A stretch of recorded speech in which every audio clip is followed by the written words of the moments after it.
One of my favorite things about all of this is that you can't buy this.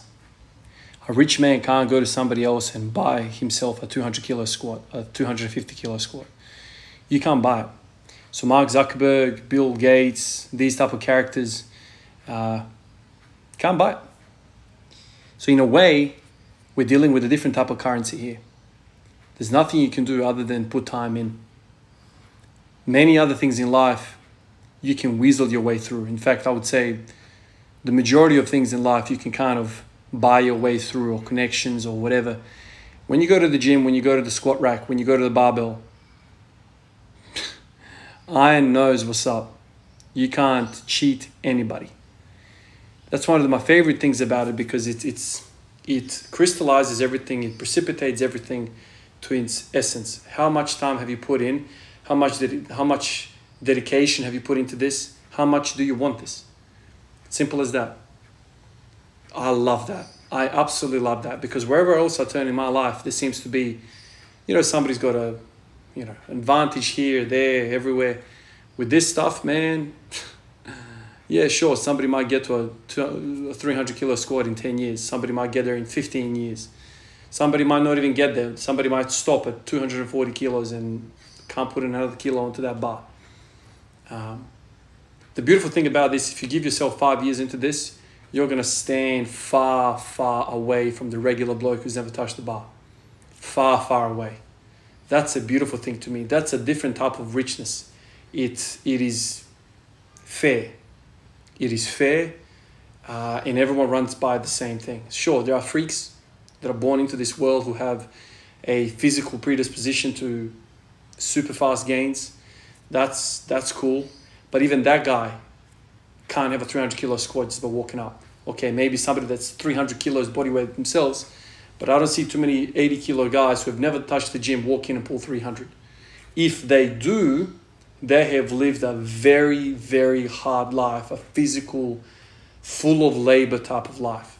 You can't be a 9-to-5 kind of character for 20 years and walk into the gym for the first time and go into an ATG squat perfectly with 200 kilos on your back. That ain't happening. I remember my mum, when I was deciding what to do, university, what to do in my life, really. I think I said this story a few times. All I wanted to do is mess around with cars. I wanted to be a panel beater or a mechanic or something along the lines of that kind of stuff. Cars were my favorite thing. I pictured myself working with cars. My dad said to me, "You ain't doing that. I didn't bring you to this country for you to do something like that. You got to go to university. You have to get yourself an education. You got to work with your pen." And so I went down this line. I didn't want to do it. I got into nursing somehow because I thought helping somebody else is a really kind of good thing. And in the same token, you get some financial reward for it. And, you go home feeling really good. And so I kind of put that on paper, ended up getting into it, and I did it. And 12 years on, I'm still here. And I don't regret a single thing about nursing. But it wasn't a passion. It wasn't something that, I loved from the get-go. I kind of developed into it. I went to emergency for the first time. I saw where I saw. I wanted to learn more, went back to university, specialized in ED. And it was kind of like an evolution. I kind of grew into it. I wasn't a five-year-old boy dreaming to be a freaking nurse, man. It wasn't like that. I grew up in that whole Fast and the Furious era, all those type of movies, and I loved it. My brother was a crazy car guy. I grew up watching him lower his Commodore, Holden Commodore, put some rims on it, camber kits, all this sort of stuff, making the ride look real nice. That's kind of how I grew up. And all of a sudden I found myself in nursing, and that was cool.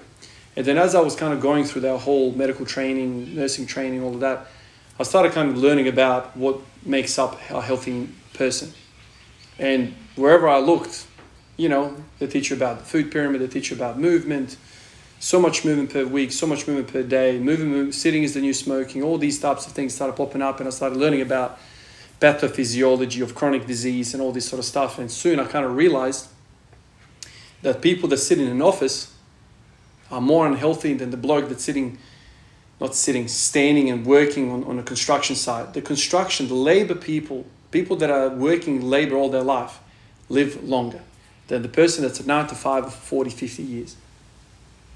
Inactivity literally kills us. Inactivity, 9 to 5ing it, is very like being in a coffin grave. You are inactive. Your body is inactive.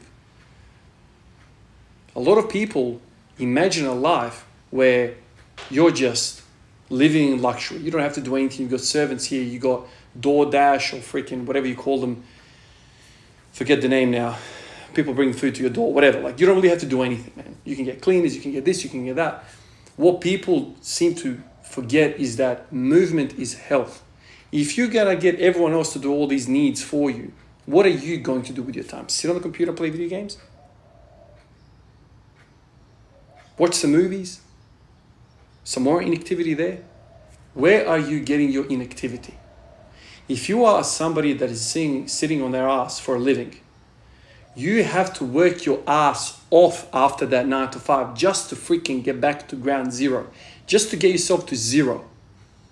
Don't worry about performance. Don't worry about athletes. Don't worry about squatting some super numbers. You are unhealthy just because of the job you do. You drink, you smoke on top of the 9 to 5, you're pretty much cooked. You're cooked. You're probably looking at a, very unhealthy life. Yeah, sure, medicine will make you live to 80, 85. We've got some incredible advances in the medical world. We'll make you live. But you're going to be living with chronic disease. And that chronic disease is going to make your quality of life very, very poor. And I don't know about you guys, but I don't want to be strapped to an oxygen tank when I'm 60 years old. Or I don't want to be jabbing myself with insulin. I understand some people have type 1 diabetes and that's kind of the luck of the draw. But if you have brought type 2 diabetes on top of yourself because of your bad decisions in life, oh, but that job pays really well. I don't care, man. What's health worth? 20 grand? 30 grand? How much? Tell me how much. How much do you need to take a pay hit for you to actually develop some sort of a healthier lifestyle? Nobody talks that. Nobody ever talks about that. And even though my parents did the right thing by me, got me into nursing, and nursing is pretty much a trade if you think about it. Only, 50 years ago, 30 years ago, this thing used to be, maybe even more than that, maybe 40 years ago, this thing used to be taught at hospitals. I don't know about the other places around the world, but it's only very recently in history that nursing has kind of become a university degree. So it's kind of like a trade. You learn it on the job. It's a freaking hands-on type of thing. So we don't sit a lot. We, especially in emergency, you can imagine, we're always running around. So I'm on my feet all the time. I made a video a while back basically saying that you can't squat because you sit too much. It's true, man. We are freaking unhealthy every way you look at it. So stop thinking about, oh, I have to do this damn chore. Oh, I have to go mow the lawn. Oh, I have to go do this. I have to go this. You are moving, man. You are moving. These same people who sit 9 to 5 are going to come home and go for a 1.5 hour walk. Think about that, man. And the bloke that's on construction, he can just come home and live it up. Turn the movie on. Do you know what I mean? Because he's already done a physical work. He's not on zero. He's like +5. Because he works with his body. Now I already hear some people say, oh no, but the people that work in construction, they have snap spines and whatever, this, that, the other. I get it. Of course, if you work yourself too hard, you can also damage your body. But there's less chance of chronic disease with people that are moving. Of course, there are extreme situations of labor working as well. People that are working like crazy, crazy hard jobs. There's also, a maximum, there's a ceiling to that as well. But as technology advances, as the world advances in this direction that we're kind of advancing in, now we're freaking working from home more than ever. We don't even have to walk to the car. We used to be able to walk to the car and then drive your ass to work and then sit in the chair. So you sleep for 8 hours, you drive for 30 minutes, and then you sit for 8 hours of work. So you're sleeping 16 hours in a 24-hour cycle. And all the other crap, you're freaking sprinting to another chair or a bed. It would be good if you were sprinting. The point is there's inactivity wherever we go. And obesity rates are going through the roof every continent. Half of Australia is morbidly obese. Half of America is morbidly obese. I don't know what the stats are in Europe, but it's not good.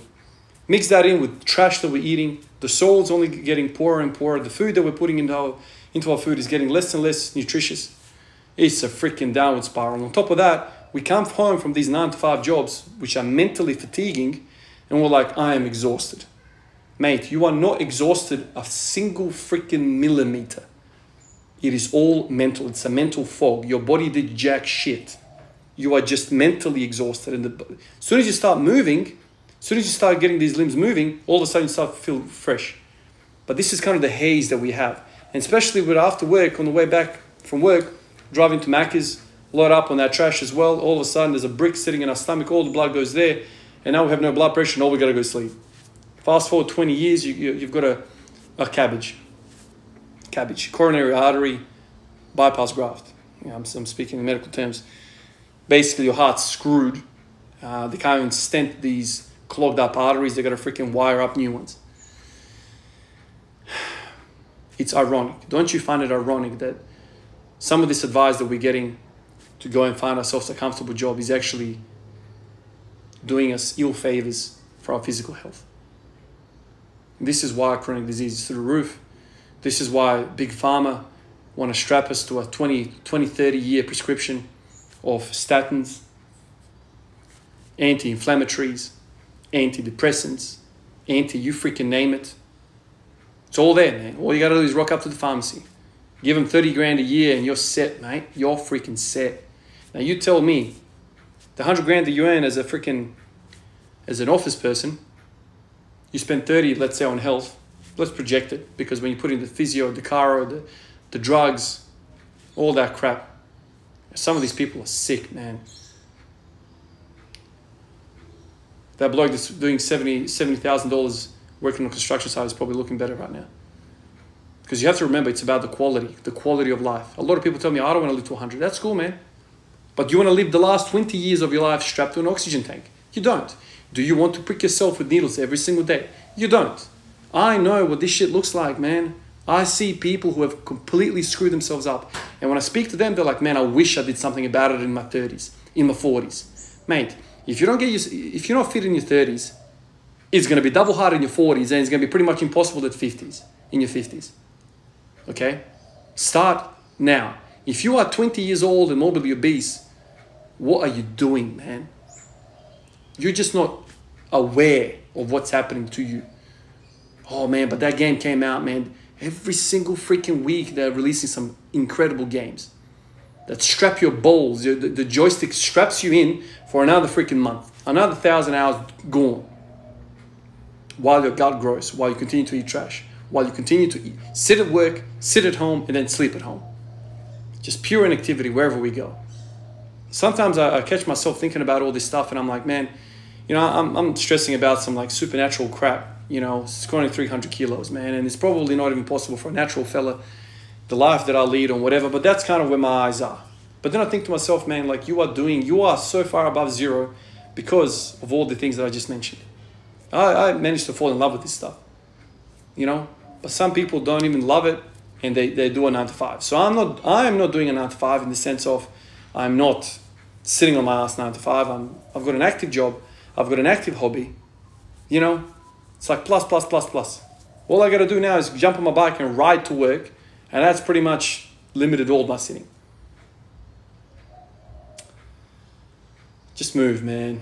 Just move. And all this other stuff that we try to reverse with hip flexors, glute medius, all this sort of stuff starts to become a non-factor.